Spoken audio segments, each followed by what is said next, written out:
Shalom semuanya, kembali lagi dalam konten-konten dengan Komisi PSE KAJ. Dan kali ini kita bertemu dalam topik makin kenal, makin terlibat dengan siapa ya? Dengan ASAK, Ayo Sekolah, Ayo Kuliah. Wah, kalau pada aktif di paroki ini pasti udah gak asing dengan ASAK ini ya. Dan salah satu karya sosial di gereja ini. Dan beruntung sekali kita bisa langsung sharing-sharing kupas tuntas habis mengenai ASAK dengan koordinator tim karya ASAK KAJ, Pak Bonaventura Edi. Shalom Pak. Shalom Sharon. Apa kabar Pak Edi? Baik, terima kasih. Sehat-sehat ya. Sehat. Luar biasa Pak. Banyak nih yang kepo-kepo tentang ASAK dan sebenarnya juga pengen tahu tentang ASAK. Ya. Gak apa-apa ya, kali ini kita kasih tahu Boleh. spill semua, kupas tuntas habis. Senang sekali bisa jelaskan biar ASAK. umat-umat di KAJ makin kenal, makin terlibat dengan ASAK. Ya. Amin ya. Amin. Oke Pak. Siap. Baik. Di awal ini saya boleh bertanya dong Pak.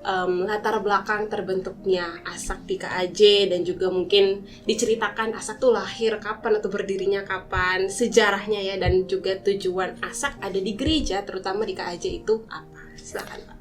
Terima kasih Sharon. ASAK berdiri kita tidak bisa lupa dan tidak oleh salah seorang tokoh yang menginisiasi ASAK itu adalah Pak Yanto Wibisono, yang pada waktu beliau di Kapel di Surabaya RKZ mempunyai ide untuk bagaimana caranya bisa membantu anak-anak itu untuk bisa membiayai sekolah. Itu awalnya. Kemudian di tahun 2007 pada saat ulang tahun KAJ yang ke-200 dan 25 tahun Paroki Bojong Indah, gerakan Ayo Sekolah itu dicetuskan di Paroki Bojong pada saat itu oleh Pak Yanto dan Bu Wiwi, juga teman-teman dari Dewan Paroki Bojong Indah, melaunching program Ayo Sekolah. Waktu itu belum ada Ayo Kuliah. Baru AS, Ayo Sekolah saja. Yaitu awalnya dari situ. Kemudian 2 tahun kemudian 2009 baru ada anak Ayo Kuliah. Itu pun juga menurut cerita beliau dengan pengurus-pengurus yang lama, Bu Esther, Pak Seno, itu penuh dengan keraguan ya. Keraguan untuk apa ia bisa membiayai anak kuliah. Akhirnya dengan dorongan Roh Kudus, akhirnya ada anak kuliah. Dan pada waktu itu mau membiayai anak kuliah, tetapi anak kuliah yang dibiayai pun masih susah carinya. Awalnya begitu. Tapi memang karena program ini memang sangat membantu dan sangat dibutuhkan oleh teman-teman kita warga paroki yang secara ekonomi memang marginal, kekurangan. Makanya program ini berjalan dengan baik. Kemudian tahun 2010 mulai dikopi program ini oleh paroki MKK. Jadi paroki MKK itu paroki kedua yang menjalankan program ASAK. Kemudian oleh Bapak Kardinal dilihat bahwa program ini baik. Di tahun 2011 diadoplah menjadi program KAJ, yang program keuskupan, yang kemudian oleh Pak Yanto sendiri pada waktu itu menyempatkan waktu hampir setiap minggu keliling ke paroki-paroki untuk memperkenalkan apa sih ASAK itu. Jadi akhirnya mulailah dari 2011 sampai sekarang, yang awalnya di Satora itu 2007 itu hanya ada 60 anak Ayo Sekolah. Sekarang sudah ada anak Ayo Sekolahnya itu 5.200. Wah, 5.000 Pak. 5.200 untuk anak Ayo Sekolah, sedangkan untuk anak Ayo Kuliahnya ada 1.200 yang aktif ya, yang masih aktif sampai sekarang. Sedangkan alumninya sendiri untuk saat ini alumni dari Ayo Sekolah itu ada 4.600-an anak. Untuk Ayo Kuliah ada 1.280-an alumni. Luar biasa. Berarti hitung-hitung ada 10.000-an lebih berarti ya kalau itu total ya Pak. Iya. Dan juga selain itu juga ada kita bantu juga yang ke seminari. Ada saat ini ada 42 yang di seminari. Ya begitulah kita ASAK. Kemudian kita juga melibatkan tentunya banyak yang terlibat ya, warga paroki, khususnya penyantun dan donatur. Ya. Karena tanpa penyantun dan donatur program ini mungkin mustahil ya.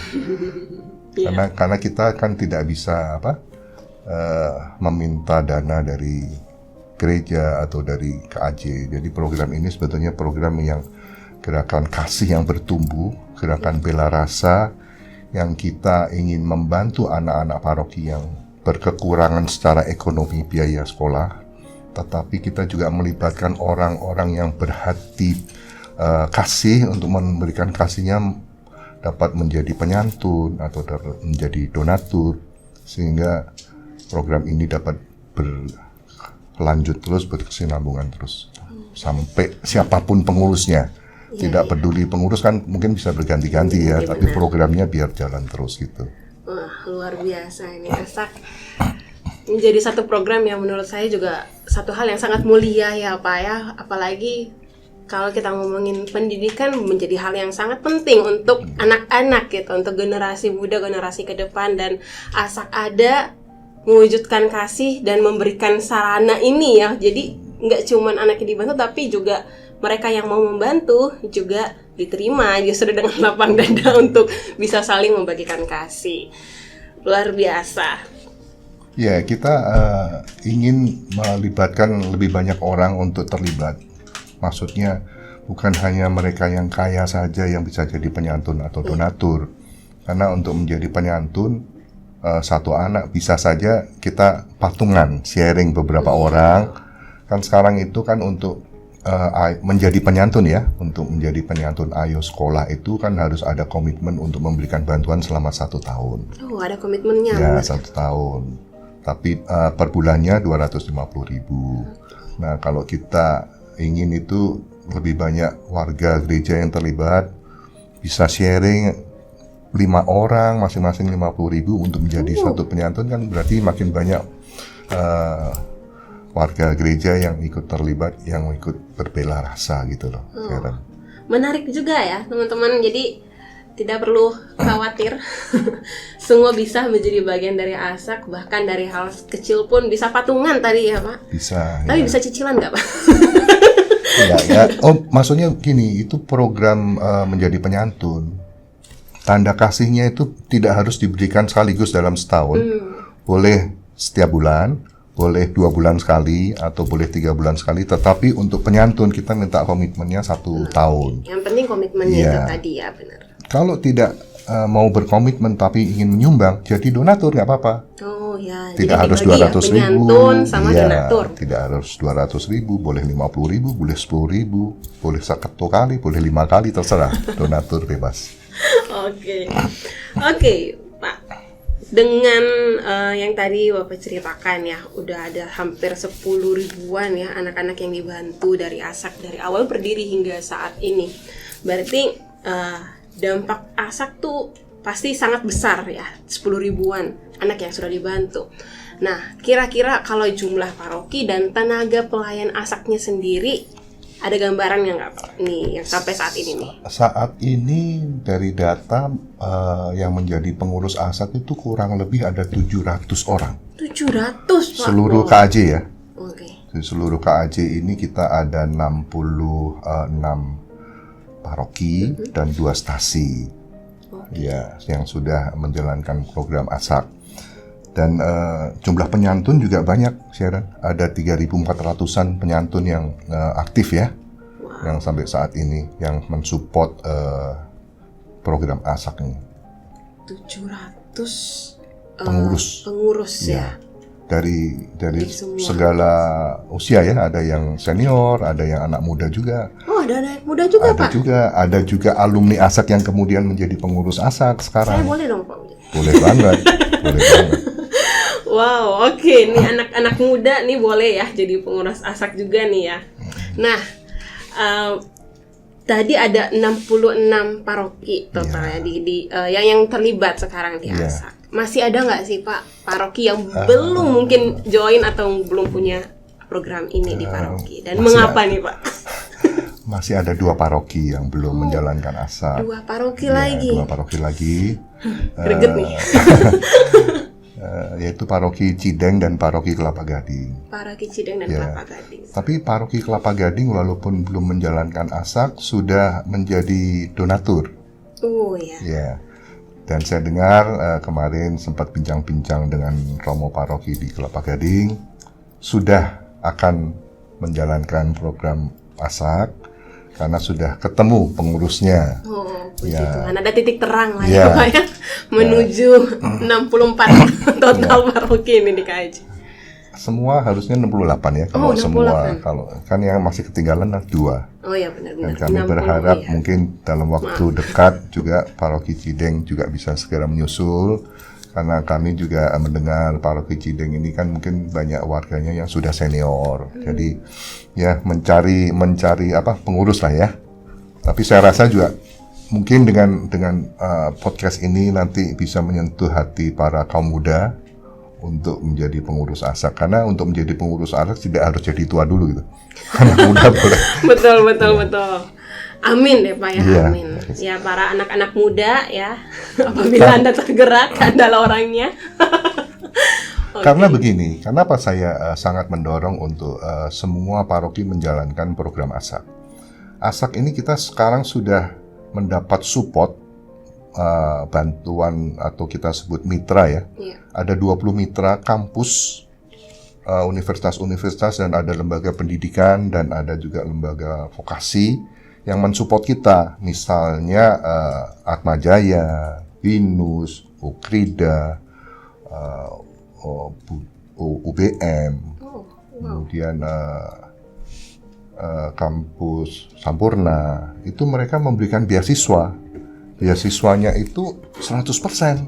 Dan 100%? 100% dan ada yang 50%. Oh iya. Jadi bayangkan kalau kita itu mempunyai anak yang secara akademis pandai ya, kan tentu akan ikut tes dulu ya. Tidak gara-gara ASAK terus bisa seenaknya masuk, nggak bisa juga. Tetap harus dites secara akademis.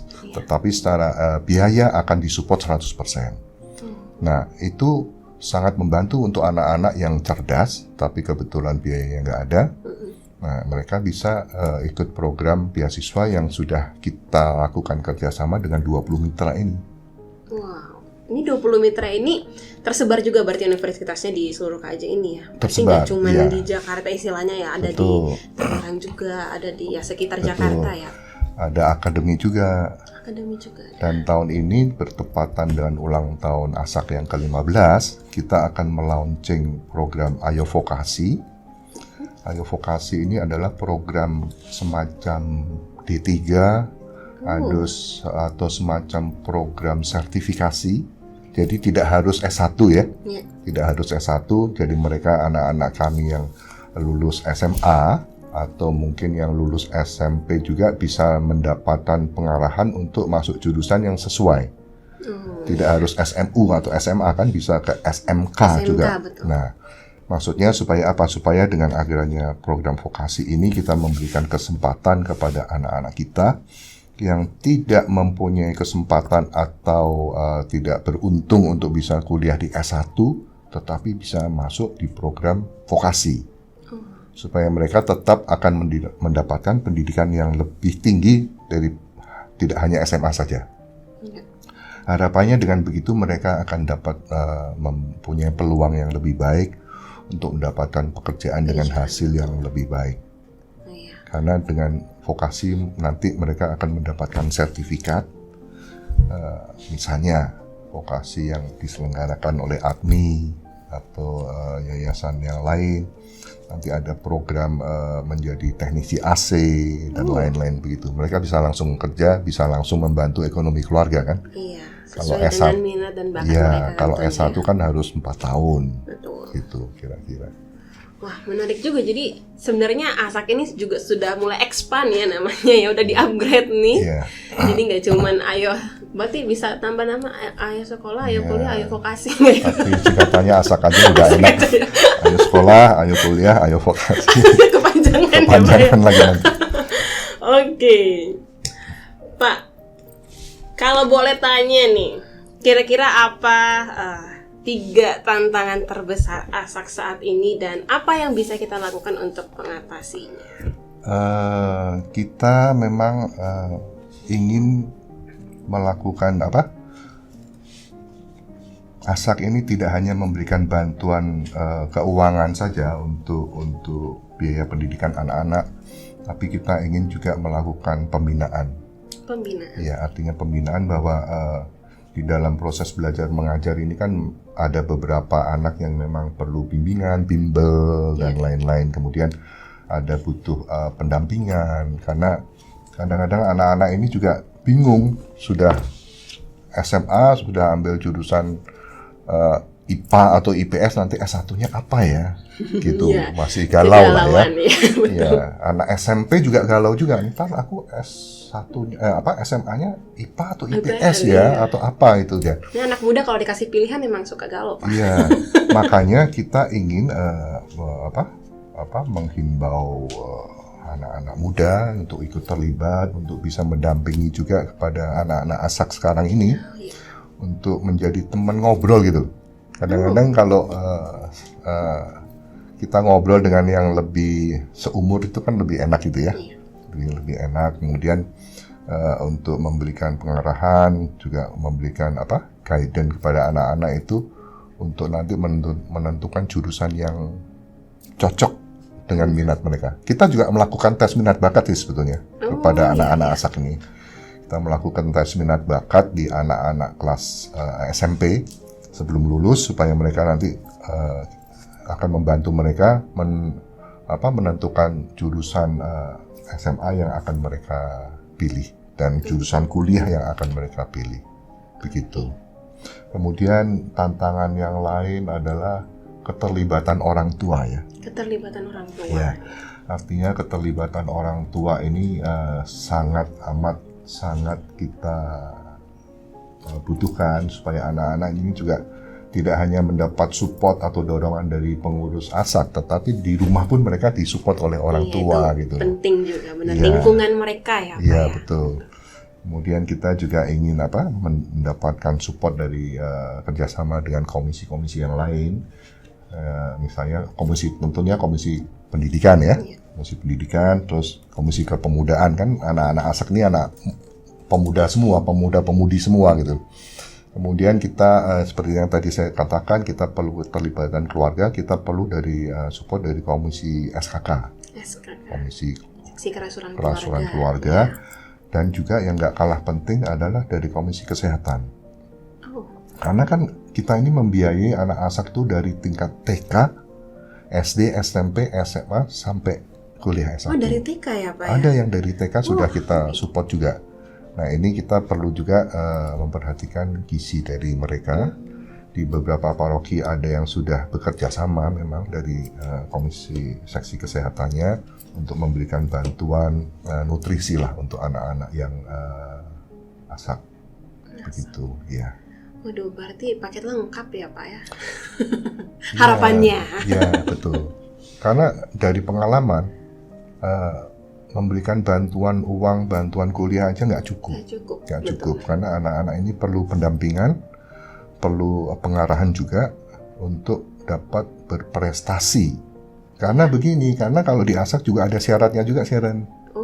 Kalau kamu menjadi anak ASAK, minimal harus naik kelas terus lah. Kalau ayo sekolah 2 kali nggak naik kelas, akan diterminasi, akan di-cut. Kemudian untuk anak kuliah, IPK harus di atas 2. Karena kalau tidak di atas 2 kan sayang ya, biaya kuliahnya menjadi lebih banyak, waktunya lebih panjang, dan nanti pada saat mereka bekerja, harus aplikasi lamaran kerja untuk mencari pekerjaan, mereka pun tidak akan terpilih gitu kan. Kemudian kalaupun terpilih, punya ijazah S1 tetapi dapat gajinya standar SMA, buat apa? Ya kan lebih baik ambil vokasi yang tadi saya katakan, ambil aja jurusan yang sudah langsung siap bekerja gitu loh. Ya, itu kira-kira. Wah, jadi lumayan ya. Saya nggak bisa jadi anak ASAK, Pak. Sudah S1. Kalau mau S2 mesti kan sudah mandiri dong, harus bisa menjadi anak ASAK, tapi bukan jadi anak ASAK, jadi penyantun. Oh, jadi penyantun, jadi betul penyantun juga. Atau jadi pengurus ya, Dan. Baik. Karena menarik sekali nih, saya lihat kalau menjadi anak ASAK itu ya seperti tadi saya bilang ya, paket lengkap dalam arti memberi kasih dari segi sosial itu nggak tanggung-tanggung ya Pak ya. Maksudnya ya inilah yang diusahakan terus dari ASAK GKAJ di Keuskupan untuk memberikan yang terbaik buat anak-anak kita, supaya tidak cuma dari materi tapi dari segala aspek nih untuk mendukung tumbuh kembangnya mereka. Nggak cuma akademis tapi secara mental juga tadi ya Pak ya. Nah coba aku mau tanya deh Pak yang tentang pendampingan atau pembinaan itu yang menjadi salah satu tantangan kita. Kalau misalnya ada yang tertarik juga nih menjadi pendamping anak-anak muda gitu ya, ada syaratnya nggak sih? Atau misalnya dia harus psikolog kah? Atau mungkin bagaimana Pak? Tidak harus psikolog, tapi memang beberapa yang sudah menjadi anggota tim pembina itu sebagian psikolog. Rata-rata. Ya. Tapi nggak harus. Ya, Okay. tapi juga sekarang dari komisi tim karya KAJ ASAK KAJ, kita sudah ada tim pembina untuk menyusun materi-materi pelatihan-pelatihan yang diperlukan untuk anak-anak. Nah, nanti kita berharap bahwa materi-materi ini nanti bisa diselenggarakan oleh paroki masing-masing. Okay. Karena kami dari ASAK KAJ tidak mengeksekusi loh, Sharon. Yang mengeksekusi tetap dari paroki masing-masing. Jadi keterlibatan dari ibu bapak pengurus dari paroki sangat kita harapkan. Kita dari KAJ akan menyiapkan materi kayak silabusnya lah, kira-kira begitu.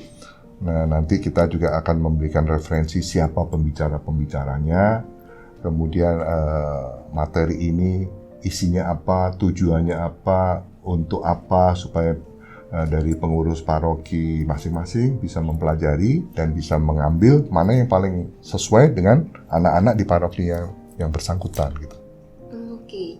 Nah, jadi kalau untuk menjadi anak muda tadi yang pengen terlibat, sangat welcome. Silahkan datang kepada pengurus di ASAK di parokinya, ngobrol-ngobrol, karena kita ingin misalnya satu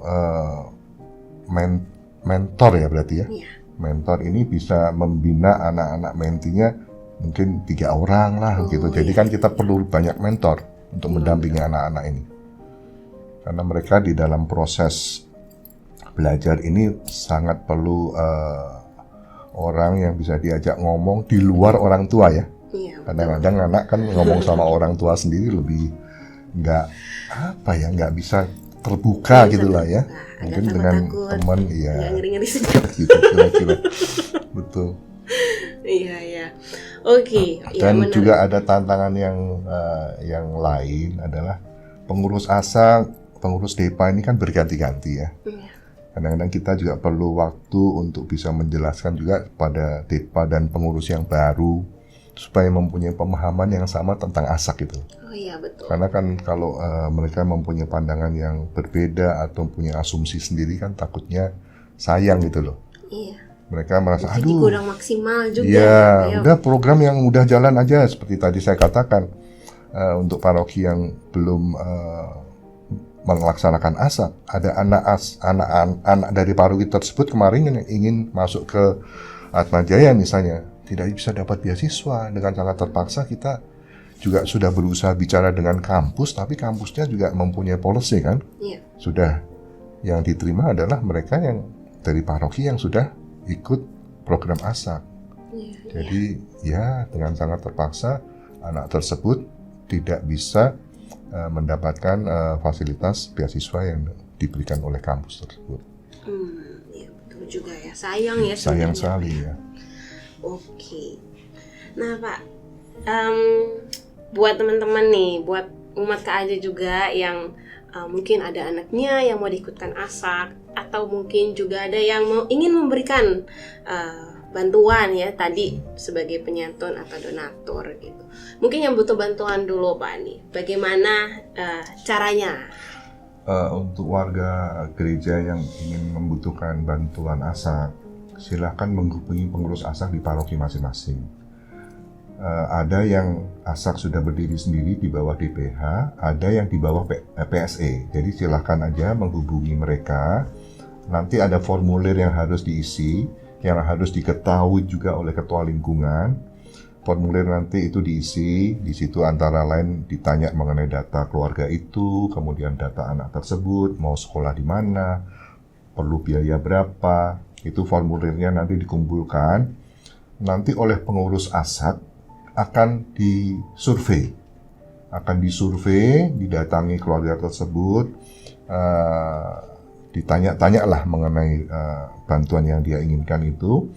Nanti oleh pengurus ASAK paroki itu juga akan dirapatkan bersama-sama, tidak diputuskan oleh ketua ASAK-nya saja, bukan. Oleh pengurus akan dirapatkan untuk menentukan apakah keluarga yang mengajukan ini layak untuk dibantu.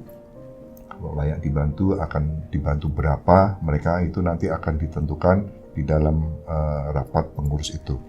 Jadi siapa saja warga paroki silahkan mengajukan. Memang biasanya itu untuk normal tahun ajaran baru itu biasanya mungkin dibuka di awal-awal tahun. Tetapi kan kita juga di dalam pandemi ini kan kadang-kadang tiba-tiba ada orang tua yang kena PHK dan lain-lain itu ya. Silahkan aja diajukan kepada pengurus ASAK. Misalnya ada di tengah-tengah semester, bulan Juni, Juli atau apa gitu, silahkan aja diajukan. Karena pada prinsipnya kita ini adalah gerakan kasih yang bertumbuh. Kita ingin melayani warga yang sangat membutuhkan untuk biaya kuliah, untuk sekolah dan lain-lain, supaya mereka bisa melanjutkan sekolah. Karena ini juga terkait dengan pesan Bapak Kardinal bahwa jangan ada warga Katolik yang tidak bisa sekolah karena tidak punya uang. Gitu. Oke, berarti langsung ya menghubungi tim ASAK ya, tim baik ASAK yang udah ada di DPH, ada juga yang gereja di masing-masing ya. Pokoknya silakan ke paroki masing-masing. Kalau mau menjadi penyantun juga sama. Oh iya, gimana tuh Pak? Untuk menjadi penyantun sama juga, silakan datang ke pengurus ASAK. Nanti tentunya akan dikasih nomor rekening. Nanti apakah mau menjadi penyantun atau menjadi donatur, nanti itu bebas. Nanti akan didata oleh pengurus ASAK untuk menjadi penyantun atau donatur gitu. Iya, syarat-syaratnya tadi Pak? Nggak ada syaratnya. Ya? Cuman komitmen itu tadi ya. Kalau penyantun komitmennya untuk 1 tahun. Kalau donatur bebas. Dan beberapa paroki ada yang setiap tahun itu mengadakan misa penggalangan dana atau apa. Nah di situ biasanya momen yang tepat untuk si penyantun itu kalau mau menjadi penyantun. Karena di situ biasanya sudah bisa lihat juga nih, oh anak-anak mana yang mau dibantu, anak ASAK mana yang dibantu. Jadi nanti penyantun bisa tahu anak-anak yang dibantu. Tetapi anak yang dibantu tidak tahu penyantunnya. Tidak tahu penyantunnya begitu. Ya. Oke. Nah, ada lagi satu nih yang mau memberi bantuan tenaga. Atau yang tadi Pak Edi bilang sebagai pengurus ASAK nih. Gimana caranya, Pak? Menjadi pengurus juga silahkan datang kepada pengurus yang ada. Dari pengalaman saya ini, pada saat dulu ASAK pertama kali diperkenalkan di Pulau Mas tahun 2013, kita itu melakukan ikut nebeng Romo Paroki ya. Waktu itu Romo Paroki kan melakukan kunjungan-kunjungan ke lingkungan-lingkungan. Nah saat itu kita nebeng lah untuk memperkenalkan ASAK. Apa sih program ASAK ini gitu ya. Nah di situ puji Tuhan kita itu malah mendapat volunteer. Ada 2 orang pensiunan guru yang sudah pensiun yang menawarkan diri untuk jadi pengurus. Nah itu sangat membantu sekali untuk kami, karena bagaimanapun juga si ibu guru ini kan sangat tahu detail masing-masing dari anak, dari semualah. Jadi kita benar-benar memberikan bantuan kepada anak ASAK kami itu all out gitu. Jadi kita tahu tidak hanya cuma kasih uang aja tiap bulan untuk biaya SPP dan lain-lain, tapi kita tahu kamu nilainya bagaimana, kemudian di sekolah bagaimana gitu. Gitu. Pak, mulai dong ASAK tuh ada sebenarnya kayak kegiatan-kegiatannya nggak sih, selain di luar dari ya memberi bantuan dalam membimbing gitu ya. Ada nggak yang anak-anak ASAK-nya sendiri mengadakan kegiatan, kemudian mungkin ada anak-anak muda lain yang bisa melayani di situ, ada nggak Pak? Ya, di beberapa paroki ada ASAK yang punya Kor anak asak ada. Iya, iya. Ada, kemudian ada anak-anak di beberapa paroki yang ada bimbel, ya bimbel untuk anak asak tersebut. Kemudian di beberapa paroki juga ada yang menyelenggarakan semacam seminar-seminar begitu untuk anak tersebut, misalnya untuk mental breaking dan lain-lain untuk merubah karakter anak-anak kita ini kan. Ini boleh dibilang hampir mayoritas anak-anak ini kan biasanya minder ya, karena mereka nggak punya uang lah dan lain-lain. Nah inilah yang perlu kita bina pada anak-anak. Selain biaya sekolah, kita harus tingkatkan percaya dirinya anak-anak bahwa mereka mampu, mereka mempunyai kesempatan yang sama untuk maju. Mereka sama-sama anak Tuhan yang punya peluang untuk maju, untuk menjadi sukses gitu, Sharon. Iya. Oke. Wah, luar biasa sekali ya. Sekali lagi nih Asak, aku pun sendiri tertarik nih. Jadi Asak nggak bisa ya, udah ditolak undang-undang ya saya. Tapi itu tadi bisa jadi penyantun, donatur, atau bisa menjadi pemberi bimbingan Mentor. itu tadi, mentor Jadi ya, mentor ya. Nanti cobalah kalau masih ada beberapa yang ragu-ragu untuk ikut terlibat ya. Dari pengalaman saya itu, kita itu akhirnya menjadi sangat bonding ya dengan Asak ya. Karena kita kita happy banget pada saat kita lihat anak-anak kita yang kita bantu itu mereka sukses gitu loh. Iya. Pada saat dia lulus SD, SMP, apalagi lulus kuliah itu, luar biasa happy-nya gitu. Sukacitanya Iya, betul. tidak bisa dijelaskan dan kata-katanya. Oke, Pak. Nah, ini aku mau bertanya nih, Pak. Pak ini udah bisa menjawab semua pertanyaan tadi dengan panjang lebar dan lengkap juga. Sudah berapa lama Pak Edi juga melayani secara personal ya sebagai pengurus di Asak KAJ ini? Saya itu mulai melayani tahun 2013 di Paroki Pulomas ya. Pada saat itu diminta oleh Romo Paroki untuk jadi ketua Asak di Pulomas. Gitu. Awalnya 2013. Kenapa mau join Pak di Asak? Dipanggil sama Romo Paroki. Dipanggil sama Romo, Paroki dipanggil, ayo bantu Asak gitu kan.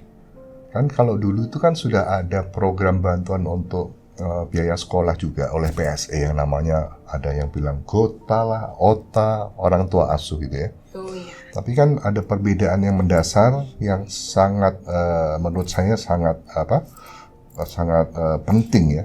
Kalau dulu bantuan-bantuan yang diberikan itu, si calon yang mau dikasih itu dipanggil ke gereja untuk dia wawancara. Si orang tua sama si anaknya yang mau minta bantuan dipanggil ke gereja, diwawancara oleh PSE kalau dulu ya. PSE. Kalau di Asak ini tidak. Kita itu yang proaktif. Anak-anak yang sudah mendaftar tadi, yang sudah masukkan isi formulir, kita akan datang ke mereka, kita akan melihat kondisi rumahnya yang benar bagaimana, kondisi ekonominya bagaimana, penghasilannya berapa, biaya hidupnya berapa. Makanya kita akan diskusikan di sesama pengurus untuk menentukan jumlah bantuan yang cocok untuk keluarga itu berapa. Karena keluarga A dan keluarga B mungkin anaknya sama-sama sekolah di sekolah A, kelasnya sama, jumlah bantuannya bisa berbeda. Karena kita benar-benar melakukan istilahnya knowing your customer ya. Kita tahu persis dari keluarga ini yang perlu dibantu siapa dan berapa, itu betul-betul pengurus itu akan datang melakukan itu. Jadi benar-benar bantuan yang diberikan tepat gitu. Tepat guna, tepat sasaran, dan tepat jumlahnya gitu. Iya, begitu sih. Pak Edi juga tepat melayani di Asak aja ini ya. Ya, kita bersyukur mempunyai kesempatan untuk melayani ya, karena ternyata pelayanan di gereja itu tidak hanya yang berhubungan dengan kitab suci dan Injil-Injil saja, bisa dengan kemampuan kita atau waktu dan tenaga kita untuk sharingkan waktu kita untuk mendampingi anak-anak ini satu pelayanan yang membuahkan hasil dan pelayanan yang juga menggembirakan juga buat kita yang melayani gitu loh. Nah, boleh nih sekali didetailkan nih Pak, apa ya pengalaman yang menggembirakan yang Bapak pernah alami ketika melayani di ASAK? Menggembirakan dalam arti begini ya, di dalam ASAK ini kita juga ada kita seperti ada visi misi kita itu kan di dalam ASAK itu merupakan gerakan kasih yang bertumbuh, menyebarkan semangat berbela rasa. Kemudian kita ingin menghasilkan buah-buah ASAK.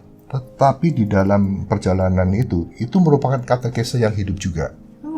Maksudnya katekese yang hidup juga itu adalah pada saat kita itu melakukan kunjungan ke orang tua, ke keluarga ASAK itu ya, banyak hal yang justru kita belajar dari mereka loh.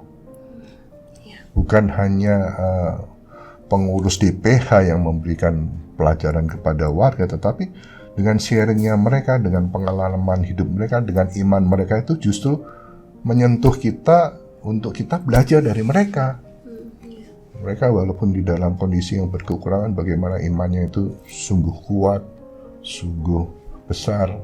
Mungkin kita malu justru dengan melakukan kunjungan itu kita bisa melihat kondisi mereka apa adanya, tetapi dari pihak kami pengurus pun iman kita bertumbuh gitu loh. Jadi saya rasa bukan kita menjadi penyelamat mereka ya, mereka menyelamatkan hidup kita juga. Ini mungkin karya Tuhan lah ya. Begitulah kasih. Iya. Saling. Itu yang saya rasakan ya, begitu. Kalau mungkin masa-masa sulit atau duka yang selama ini Pak Edi alami, ada nggak di dalam melayani ASAK IKAJ ini? Ya dukanya itu mungkin jumlah pengurus itu kadang-kadang ya on off gitu ya, mulai ada yang pindah keluar kota, ada yang kemudian menjadi berkeluarga dan banyak hal lah ya. Tapi kan pekerjaan kasih ini untuk melayani mereka kan tidak bisa berhenti. Kita harus tetapi kita juga tidak bisa munafik bahwa kita juga perlu pekerja-pekerja lain di ladang Tuhan. Nggak kita bisa kerja sendirian kan, kita harus dibantu. Seperti tadi saya bilang, kita perlu bantuan anak-anak muda untuk terlibat menjadi mentor, untuk mendampingi mereka. Jangan takut, kalau belum tahu apa-apa, kami pengurus nanti akan memberikan arahan, memberikan macam briefing lah, coaching begitu, bagaimana sih menjadi pengurus, menjadi pendamping gitu loh. Kita juga kerjasama dengan beberapa organisasi di gereja yang untuk membantu kita untuk melakukan pendampingan ini. Oke. Ya. Jadi pada pengurus-pengurus ASAK jangan membuat sedih Pak Edi ya. Ya, kita berharap semoga ada regenerasi, ada terus berlanjut ya mereka-mereka yang tertarik sebagai pengurus juga, sehingga tadi yang Pak Edi katakan programnya berlanjut, programnya terus berjalan walaupun pengurus berganti, silih berganti, tetapi gerakan kasih itu tetap bisa dijalankan. Kita juga disupport loh sama Domus Cordis. Iya, kita itu dari ASAK disupport juga oleh Domus Cordis, kan juga mereka membina anak-anak yang dalam tanda petik sudah di screening ya, untuk yang mempunyai kemampuan kepemimpinan dan lain-lain. Mereka diberikan pelatihan, diberikan bantuan keuangan juga. Kita juga disupport oleh mereka, oleh Domus Cordis, dan kita juga minta bantuan dari Domus Cordis juga program pembinaan yang sempat kita bicarakan tadi. Kita juga sharing dengan Domus Cordis bagaimana untuk kita bisa berjalan bersama untuk bisa mendampingi anak-anak ini menjadi lebih baik gitu. Gitu sih. Luar biasa. Wah, terima kasih dapat support juga dari, masih ada lagi. Iya, ada LOJF. Wah, LOJF. Oke. LOJF mereka juga support kita. Kemarin mereka melakukan penggalangan dana dengan apa itu yang Puspas Samadi ya. Yang lucu-lucu itu loh. Opera Samadi ya, opera komedi Samadi. Kemarin mereka dapat berhasil mengumpulkan uang. Kalau nggak salah ada 3 paroki yang disupport oleh LOJF yang berhasil menggalang dana. LOJF itu kalau nggak salah Life of Jesus ya, Family. Okay. Terima kasih banyak, dan kita harap banyak kaum muda lagi yang lebih yang mau terlibat ya, yang mau peduli dengan program ASAK ini, karena program ini kita sungguh ingin memberikan pendidikan kepada anak-anak kita supaya mereka mempunyai satu ilmu, satu karakter yang lebih baik untuk dapat nanti mereka menyongsong masa depan yang lebih baik. Harapannya mereka nanti akan berkembang menjadi anak yang sukses, menjadi anak yang sukses di dalam keluarganya, tapi juga di dalam masyarakat, di dalam gerejanya, supaya kita mempunyai generasi penerus yang baik. Amin. Terima kasih loh Pak Edi, nggak terasa seru banget ya cerita-cerita sama Pak Edi. Sudah dikupas tuntas tadi tentang ASAK ya, jadi nggak ada alasan lagi nggak tahu tentang ASAK, teman-teman. Semoga mungkin banyak ada hal-hal baru yang teman-teman tahu tentang ASAK. Dan karena sudah tahu, semoga tergerak juga ya Pak untuk memberi diri dalam karya-karya sosial gereja, salah satunya ASAK ini, Ayah Sekolah, Ayah Kuliah. Harapan saya nanti ada dari warga dari Paroki Cideng yang juga mendengar, bisa menjadi volunteer, datang kepada DEPA untuk menjadi pengurus, untuk bisa sama-sama kita menjalankan program ASAK ini, supaya anak-anak di Paroki Cideng juga yang berprestasi bisa mendapatkan kesempatan juga untuk bisa mendapatkan beasiswa dari mitra yang telah memberikan support kepada ASAK. Itu, terima kasih. Terima kasih loh Pak. Ya, mudah caranya, besar dampaknya. Iya. Bagi kalian yang tertarik untuk memberi bantuan, menjadi pengurus bahkan ya untuk dalam ASAK KAJ ini ya, silahkan hubungi di bawah ini. Ada ya di bawah ya. Dan kita bertemu lagi di Makin Kenal, Makin Terlibat dengan yang lainnya. Jadi tungguin terus konten-konten Komisi PSE KAJ. Dan semoga kita semua juga yang mendengarkan kali ini bisa makin kenal, makin terlibat dengan ASAK. Terima kasih, sampai jumpa. Tuhan memberkati. Terima kasih. Bye. Halo, Shalom, Bapak Ibu, Om Tante, dan teman-teman semua. Saya Reksi Herhando Huta Barat dari Paroki Stella Maris Fluid. Saya penerima beasiswa ASAK yang berkuliah di Binus University hingga lulus tahun 2020 dan mendapatkan gelar sarjana hukum. Saat ini saya tergabung dalam Paguyuban Alumni ASAK atau PAA. Saya berprofesi sebagai corporate lawyer dan konsultan hukum di salah satu kantor hukum di Jakarta. Saya bersyukur sekali Tuhan menjawab doa saya melalui pertolongan yang diberikan oleh ASAK, Keuskupan Agung Jakarta, secara khusus ASAK Stella Maris Fluid, orang tua asuh, donatur, om tante, dan semua pihak yang terlibat dalam ASAK. Saya mendapatkan bantuan full dari ASAK, artinya seluruh biaya perkuliahan saya di-cover oleh ASAK, karena puji Tuhan, Tuhan kasih saya kelancaran dalam masa perkuliahan saya. ASAK memberikan dampak yang luar biasa untuk saya dan kehidupan saya. Bahwa di tengah keterbatasan saya tidak pernah sekalipun membayangkan bahwa saya akan kuliah di universitas kelas Binus University. Namun Tuhan menjawab doa saya, bahkan lebih dari apa yang saya doakan. Hingga saat ini saya bisa lulus dan mendapatkan gelar sarjana hukum di Binus University. Saya mengajak semua pihak yang melihat video ini untuk berani memiliki harapan, berani memberikan kasih, berani memberi daya, dan berani menjadi lebih berdaya. Mari terlibat bersama cinta kasih ASAK melalui peran yang Tuhan bisikan untuk kita lakukan. Terima kasih, berkat Tuhan selalu beserta kita semua.